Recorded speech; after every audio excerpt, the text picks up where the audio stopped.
حافظ الپورئ صاحب څوک چې یو مذهبي شخصیت تیر شوی دی، د هغه شاعري په مجموعي طور باندې مذهبي شاعري ده.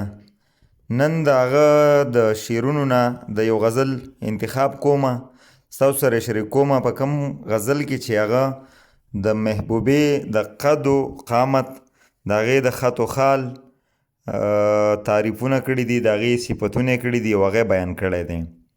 وایي چې له هغې محبوبې څوک برابري کا، چې کل خوبان د حسن چاکري کا. قد قامت د شمشاد بوی د چندڼو، شان شوکت د ښاپیرۍ خندا هوري کا. نازکي د غنچې سوز د بلبلې، په گردن د خیال اوږی لکه قمري کا. نورې جونې لکه زاڼې پسې قد ځي، دا په مخ کې د هماو رهبري کا. د شطرنج اشنای یو دی غوره کړی، په لباس د خولې د هر چا دلبري کا. مخامخ پرې د تهمت سنګریزې اوري، چې په څنګ و یار ته ګوري هوښیاري کا. کله کله چې شانه په ګیسو کیږدي، مشک عنبر دواړه خجل د بنجاري کا. کږې ورځې کږه د اختر میاشت ده، عام و خاص د دیدن تمداري کا. د شین خال صفت به یې څه کوم په ژبه، د اوربل د سوري لاندې سرداري کا. تورکي باڼی سپا دي د شاهانو، چې ستانه شي په کوم لور جنگ د بري کا. په اور وسیزي مجال زما د صبر، چې راپورته برندې سترګې خماري کا. الول زلفې زیل د بندیوانو، عاشقان پکې پراته دي خاکساري کا.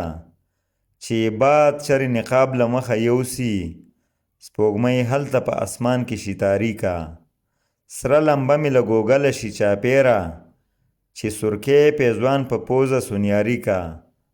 لوړه پوزه یې غونډۍ د عرفات ده، د هر چا سوال پرې قبلیږي چې زاري کا. سرکۍ شونډې د سرو ریشمو مزی، چې په نیت د کشیدې صاف نري کا. ښایسته زنی سیب د جنتونو، په زبیښلی عاشق هیر قند و تري کا. سپین گردن سراهي ده د شرابو، له دغه شرابو څوک پرهیزګاري کا. په خنجر د سپینو لیچو مې زخمي کړي، بیا په خپله د مرهمو تیاري کا. له خوږو میوو یې پور د سینې باغ دی، په سکل د رنځور ورکه بیماري کا.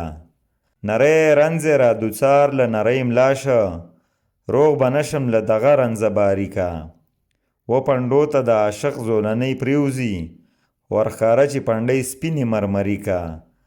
په خاطر مې د غم ونه زرغونه شي، چې په پښو زرغونې ګوښې سینګاري کا.